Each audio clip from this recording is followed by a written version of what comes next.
Welcome back from the rest hold, everyone. Hopefully you got some nice rest there. We're going to continue on here on episode 194 with our main event, Superstar Scores Rowdy Roddy Piper. This is the 12th edition of Superstar Scores that we've done. It's kind of crazy. 12 of these. People keep requesting them and stuff, though. And we put a poll up earlier on this week after the situation happened with Rowdy Roddy Piper of what you guys would want to see. That one had the most amount of votes over the Wrestling with the Past. Well, you know, fucking the headlock was so enticing to talk about. The what? The headlock. Headlock. Yeah, sleeper hold, whatever the fuck it was. Huh? Fuck. Oh, Did I have that as an option? Yes! Oh. Well, yeah, potential option, you know. Apparently not if you fucking forgot about it. Hey, I didn't vote for it. Just tossing it out there, but you guys voted for Superstar Scores, so we're going to get that. If you don't know what Superstar Scores is, let's give you a quick breakdown here. There are 10 different categories that are broken up 2 by 2 in each of these 5 main umbrella categories, which are ring skills, mic skills, appearance, backstage, and crowd reaction. And essentially we give them a 0 to 10 score, 10 being the highest, 0 being the lowest, and we just figure out a perfect score of 100, where they rank on that. I think out of everybody that we had so far, Shawn Michaels has the highest score from pretty much everybody. I didn't keep track of what people did on the podcast. I just kind of keep going back to mine and, you know, rough ideas of what people were and stuff, but pretty sure that Michaels is still number 1. Last one that we did was Brock Lesnar, and he did pretty good. He was, I think, in the, 70 to 80 range for most people. So, positive scores and stuff. Pretty sure the lowest that we've had so far was, maybe, Bob Holly or something like that. Every time we go over this, I look it up and I keep forgetting it. It's not Bob Holly. It's probably Santino. Santino wasn't too high up, but... You probably Wasn't it should AJ? You probably should all over Rob Van Dam because you hate him. Oh, that has to be who it was. I think he might have been the second lowest for me. It wasn't Bob Holly, because remember, that's the episode that we found our love for Bob Holly. That's where Bobcore was invented. Guys, remember, I come up with Bobcore. Guys. Well, I know it wasn't Warrior, I know it wasn't Triple H, I know it wasn't Roman Reigns or AJ. Looking at this right now just to double check. Bob Holly, for me, had a 51 out of 100. RVD had a 45. Ooh. Santino had a 60. Is RVD the only one to get below half? I think so. Steve Blackman had a 50 for me. Ooh. I'd like to put my head in for Rob Van Dam sometime, maybe write up a post and figure out what the fuck he should have got. There's no way he should have got a 45. He's not that bad. I don't remember what I gave him. It's not in my set of notes, but I'm pretty sure it wasn't too much higher than that.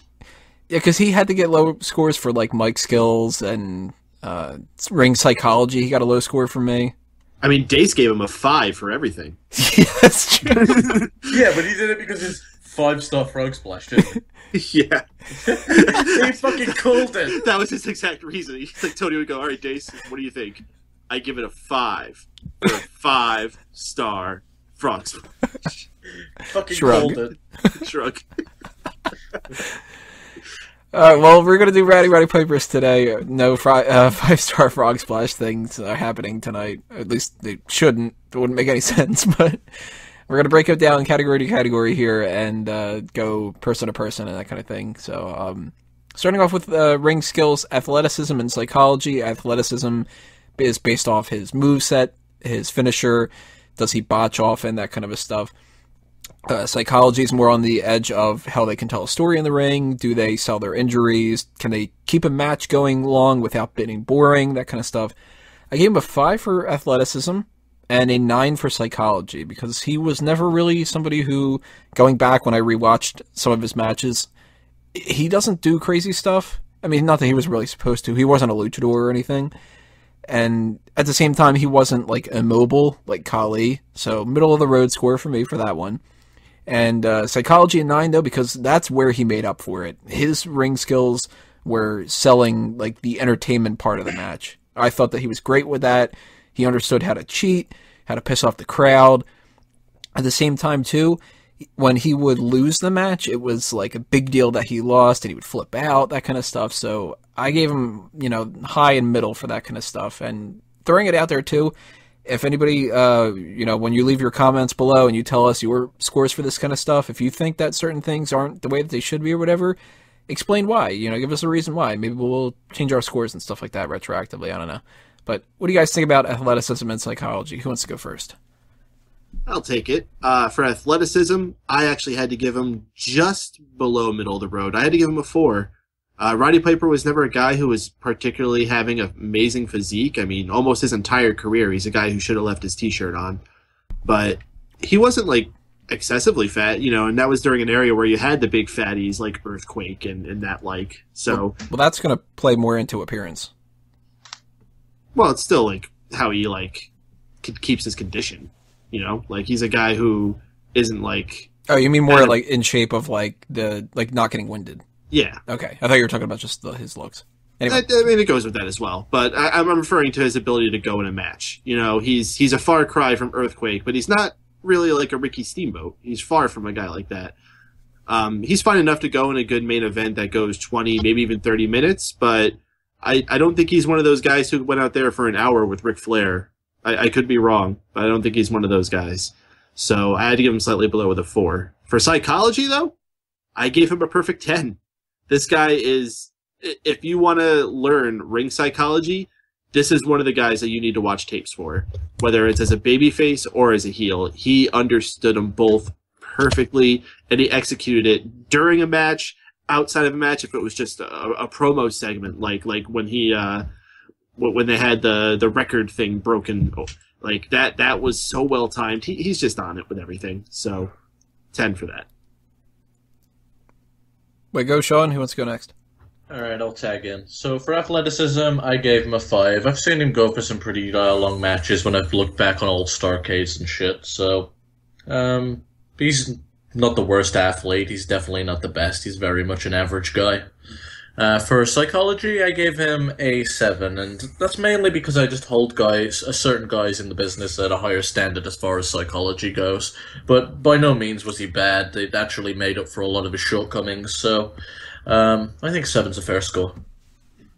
John, what about you? Right. I gave him for athleticism a 5.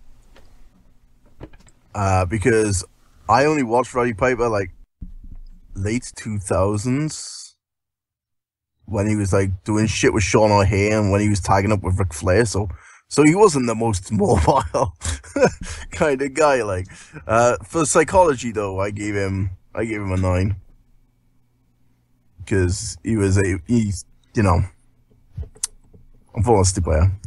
Wake up. He was good on the mic. And he was good in the ring. He told a story. When he was hurt, you could tell he was hurt. When he wasn't, you know, so on and so forth. So I give him a 9. That brings us into mic skills, charisma, character. Charisma is more so, can they cut a promo without stuttering, or are they repetitive, that kind of stuff? Do they keep things fresh? Character is based on their gimmicks themselves, whether or not they could play off being both a heel and a face, or if they were very one-note. High scores from me on these, 9 for charisma, and a 7 for character. I kind of, when it comes to the character side, I looked at my Brock Lesnar score and I said, you know what, I gave him a 7 because his character was just the ass kicker, and very believable, but it was very much just who he is, and never really trying a whole lot of other things. And Piper, he was a very, very great character, but he was pretty much, whether he was a heel or a face, he was the same character. He was just kind of like a prick, and it was great. You know, that's something that was like very, very iconic and stuff like that. But if you look at it as like an Undertaker being 10, I can't give him a 9 because there's so many more levels when it comes to Undertaker. Charisma, though, that's where he bumps himself up. That guy was so charismatic, and the only reason I didn't give him a 10 is because I think that there's just one level above him for people like The Rock. So I need to bump him down just a little bit, but his promos were his best thing, and there's a reason why he was able to take his persona and go into the acting career, and it's because he has charisma. So high scores for me on those. We're going to keep the same thing going on here. Why not? So, Peyton, what do you think about mic skills? For charisma, I gave him a 9 as well. This guy is just one step below what would be the top-notch level. He had that fire whenever he was on the mic. He knew how to put butts in seats. He knew how to get you to either love him or to want to see him get his ass kicked. And he is forever known as one of the great talkers. And when you ever see these lists, a lot of people get upset if he's not, if not one, then at least in the top 3. I don't really know where I would place him. I'd have to really sit down and think about something like that, but he would definitely be somewhere high. So a 9 for that. For character, I give him an 8. While I think it's a very good character, it's cool because there is a lot of realism to it as well. I mean, he's Canadian. He's not actually Scottish or anything, but he is a bagpiper. Mm-hmm. So he actually legitimately can play the bagpipes. There was a point in his career when he played the bagpipes down to the ring. So that fits him a lot. And he did that once in a while, like during promos or something like that. So I think that was a cool dynamic to his character. And I don't know if we said it on the air or if it was before, but the guy rocked a kilt, you know, and rocked it all the way until the day he died, I'm pretty sure. I imagine he'll be buried in a kilt. Somehow he was able to take kilt and make it like a rock star kind of version. Oh, and one other thing I wanted to say about charisma, about Piper, is that one of the coolest things about him is that he's such a great talker, and he's really become known as such without being reliant on catchphrases. That's true. Yeah. There's no real Piper catchphrase. You know, you have your lines that you know him saying because they're famous, iconic lines, but they're really just things he said once, and not really until later in his career when he became a parody of himself where they resaid over and over. You know, it wasn't like Hogan with the say your prayers, take your vitamins every freaking promo he does. Brother, and, you know, like, people bring up the line about just when you think you know the answers, I change the questions, but it wasn't like he said that every promo. No, he only said that once until I'll just much say later. this, the guy that makes the catchphrase is the guy that makes the money. Because a catchphrase can go on a t-shirt. Yes and no, but I mean, you look at guys like, I can think of 2 big names that did this back then, and that was Roddy Piper and Jake the Snake Roberts. Speaking of t-shirts, I mean, we were just talking about this on the Mega Maniacs. Mike McCormick brought it up about what are the most iconic t-shirts. He didn't even need a catchphrase for that Hot Rod one to catch on. No. That was a nickname. Worked. Mm-hmm. So did you give both your scores for that? I did. I gave a 9 for charisma, 8 for character. All right, Wago, what do you think? For charisma, I've given him an 8. He was... The only reason I didn't give him anything higher is because he has an issue with consistency. I've seen I've seen some really great work, and then when he's came back, he's fucking awful. But when he's on, he's really on, so I think 8's a fair score for him. As far as his character goes, I gave it a 7. It was just very over the top all the time, but there wasn't too many layers to the character. So I think 7's a fair one. John? I gave for charisma a solid 8. Because without Piper, there would be no Piper's Pit. Without Piper's Pit, there won't be no Miz TV, and I love Miz TV. Oh, so he's I the think it's fucker we have best. to blame for all that shit. Yeah. And for character, I also gave a solid 8. Because, like I said back in the hot tags, the dude could fucking rock a kilt. I've seen some Scotsmen wear kilts. I've seen some Welsh dudes wear kilts. It just does not look good on them. But fuck it, Rowdy Piper, you got the legs. Wait until you've seen dudes from Brooklyn wearing kilts. That's a thing. Appearance. Speaking of that. Physique. You know, are they in shape for their gimmick? Are they out of shape? That kind of stuff. Pretty basic there. And entrance works its way into the appearance thing because really it doesn't fit anywhere else. But that is a whole slew of different things. Their music, the pyro, any kind of like actions that they do, if they do like poses and taunts and stuff like that. Disappointing when we do the older guys for entrance because they didn't have this kind of stuff back then. It's kind of a hindrance. They put him at a disadvantage, but I gave him a 6. Keeping that in mind, you know, he didn't really do all that much, but it's an iconic theme and, you know, that kind of stuff. I think it's maybe being a little bit generous, but, you know, we'll see. Physique, I gave him 6, and I think I might maybe need to bump it up a little bit. Maybe, I don't know. I mean, I looked at what I thought was his best time period when it came to his physique, which was WrestleMania 8 and his match against Bret Hart.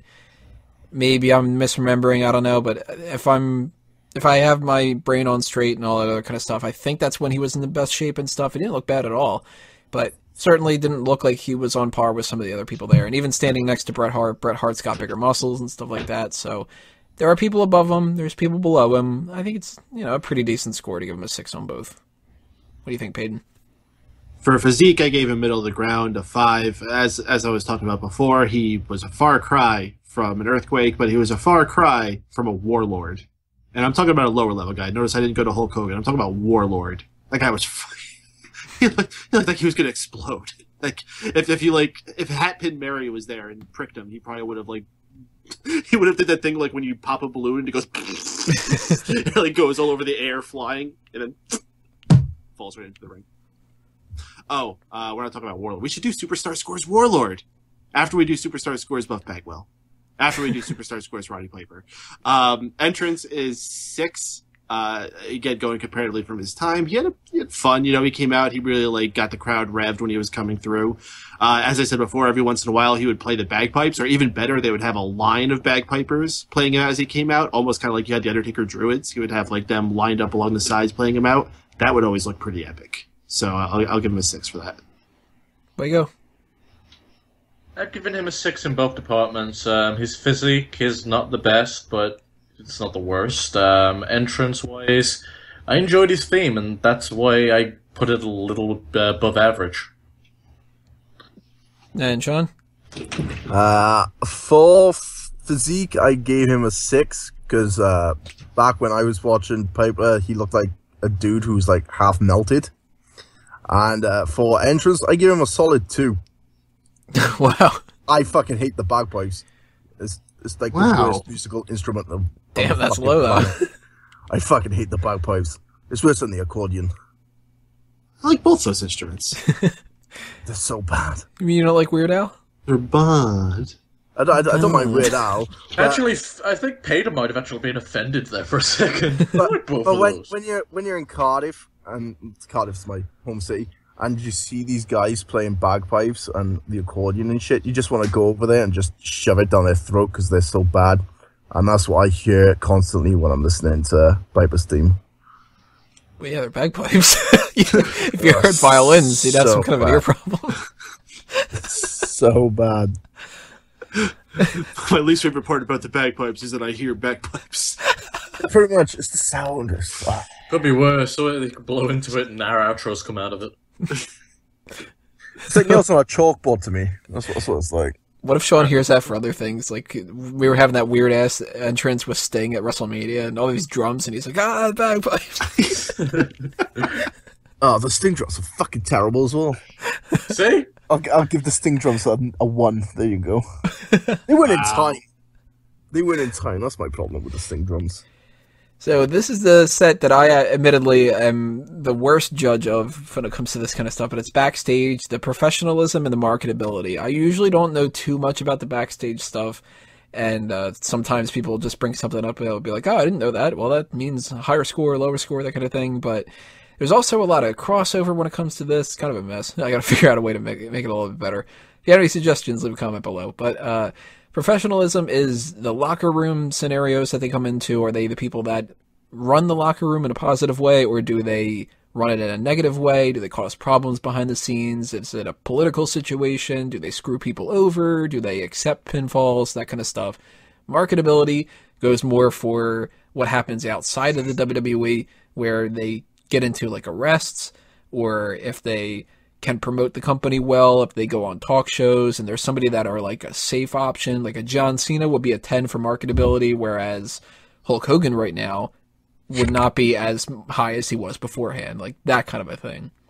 A little tough to figure out those, I admit. It's, needs some tweaking, but I gave him a 5 and a 6, 5 for professionalism, 6 for marketability, because I don't really know too much about, negatives, but at the same time, I have heard situations of him having problems with people. There was the whole thing with the strenuous relationship he had with Mr. T, and some other problems that led to him getting released and brought back, and arguments and stuff, but it seems like he was really well liked, so I really couldn't tell how to go with this, and I figured maybe a 5 and a 6 would be a decent way to kind of balance it out a little bit, but curious to see what you guys say. Maybe you guys will enlighten me and I'll change it around. But Peyton, I would assume you'd probably know the most out of everybody here, but what do you think? I don't want to get into details, but I will say professionalism, I am very harsh on him as well. He's called the rowdy one for a reason. It's not just his character. This guy was a loose cannon and was very easy to get on the bad side of, and when you were on his bad side, you were fucked. He was not going to be nice to you ever. He was going to stiff you in the ring. He wasn't going to put you over. He was not a fun guy to be around back then. He was basically the CM Punk of that era of WWE. Makes sense. Mm-hmm. He's also one of the guys who I think jumped ship between WWE and WCW perhaps almost more than anybody.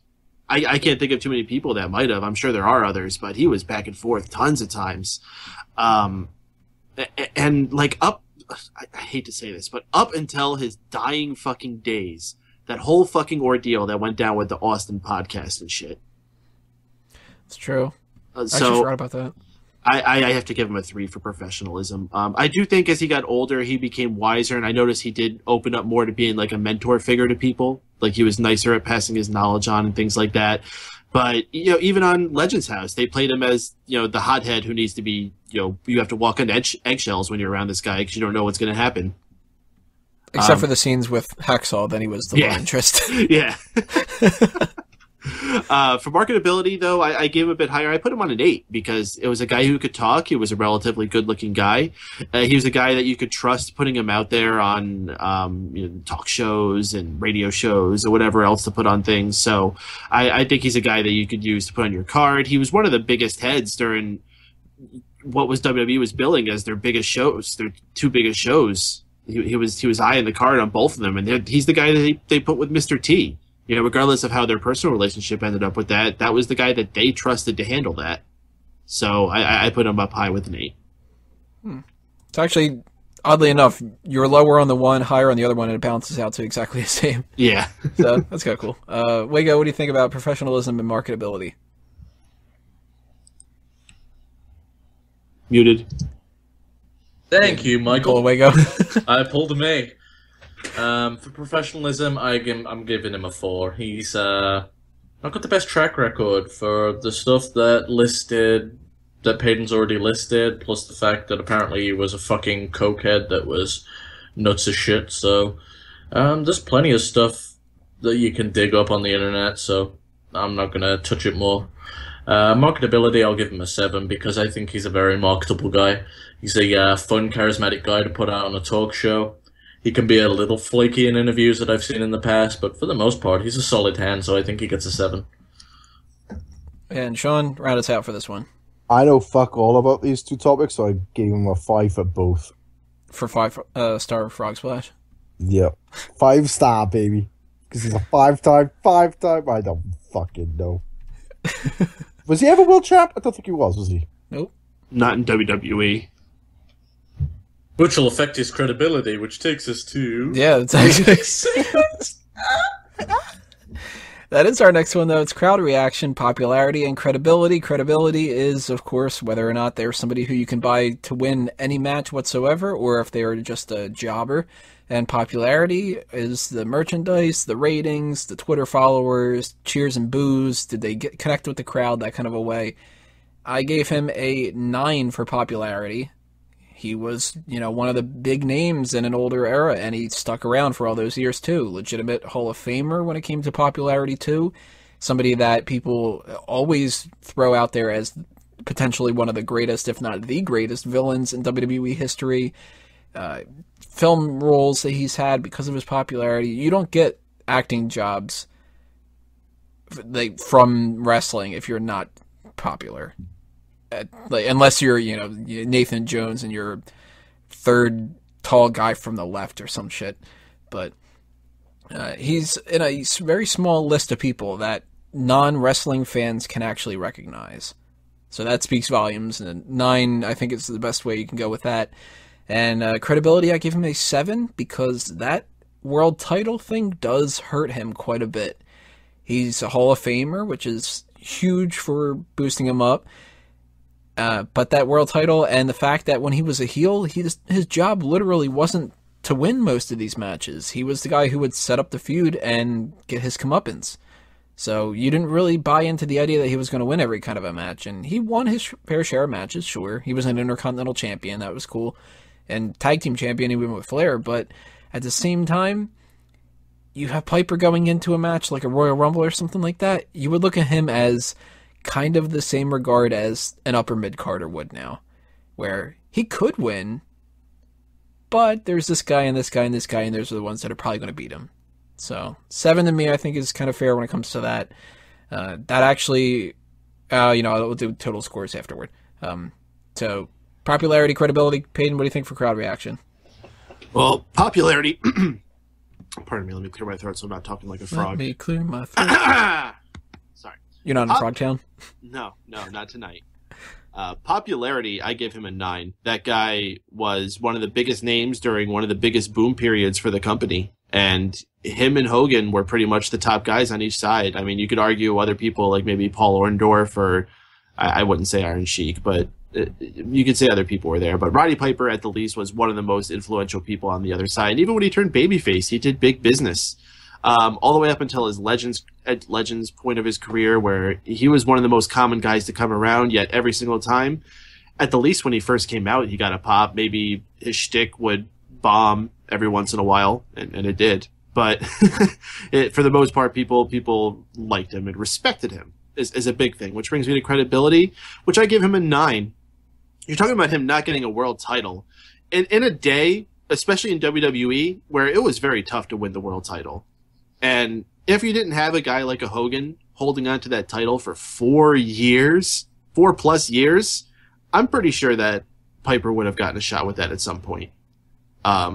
In fact, he probably should have. He probably should have had Hogan going against him at one point. And this is one thing I think that's lost on a lot of people today because you certainly didn't mention it. Piper actually was treated as a legit main eventer. Even though he never got that title, he was treated as 100% completely on Hulk Hogan's level. He was extremely protected.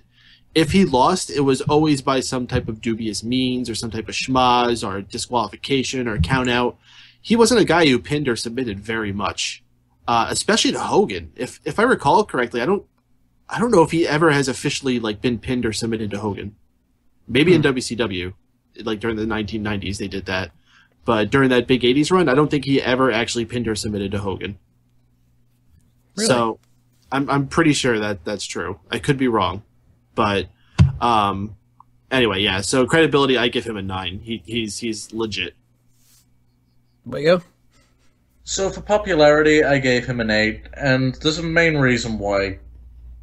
As far as who I give a 10, it's people that have transcended popularity from pro wrestling, and I mean by a huge standard, and I mean by the Rock standard. And there's just too many guys that I put above him in the 9 and 10 spots for me to justify giving him anything more than an 8.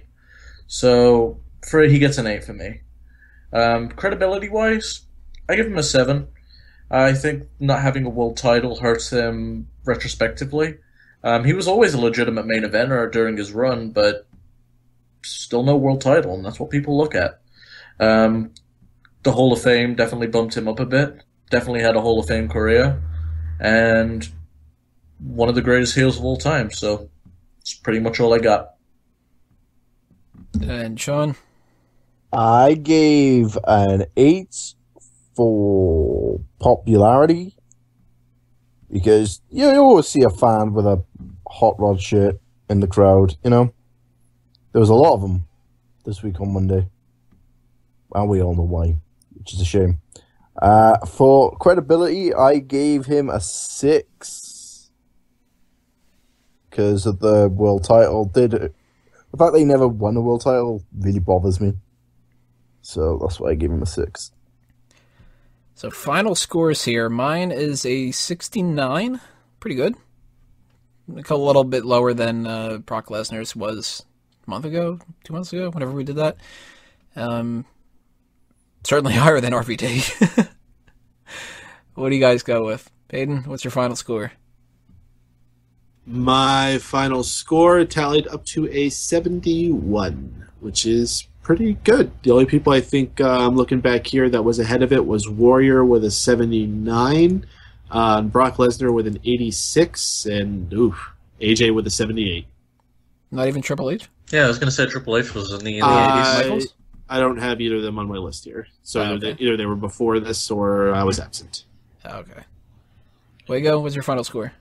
Well, my score was actually a little higher when I started off, but after a few arguments, it actually dropped out of all things. He got a 65 for me, so he's above average for me. And end of the day, these are just numbers. What I would say is superstar scores regardless. Guy had an amazing hand in pro wrestling. So mine's a 69, Peyton's a 71, and Wago's is a 65? So we said? Yup. Sean, what's yours? Mine is the lowest of all my superstar scores that I've done. He's come as a solid 62. Awesome, now I'm not the asshole. Fuck you, Sean. AJ's got 69, and I think Brock Lesnar has like 75, I think. I don't know. I remember what you got him. If we ever do Chris Jericho, though, Chris Jericho is going to be like 96. Huh. Well, our average is a 66.75, so, that comes out to still a good score for Rowdy Roddy Piper. And as Wago said, I mean, superstar scores is something that boils down, like, as harsh as you can be as a critic for every little thing and stuff like that. And you can have somebody who's got a 35 and they're a Hall of Famer. Or you could have somebody who really technically is like a 90-something and didn't really amount to all that much. So you never really know. But still, good scores, I think, for Rowdy Roddy Piper. Of course, legend in his own right, and reasons, why we can do that. We could talk for hours and hours and hours, but don't have that much time to talk about that kind of stuff. Leave your comments below. Tell us what Piper scores for you in all these different categories, and if you don't remember exactly what we went over, click on the link below and you'll find the post on smarkoutmoment.com, which is a lot easier for you to read and stuff like that. And if you think that we were wrong, explain why. If you think that we were right, pat us on the back, that kind of stuff. We have one more thing that we're going to do for this episode, and that is to go over what happened with the Fantasy League for this week. Stay tuned. Click on the next part. We'll be right back.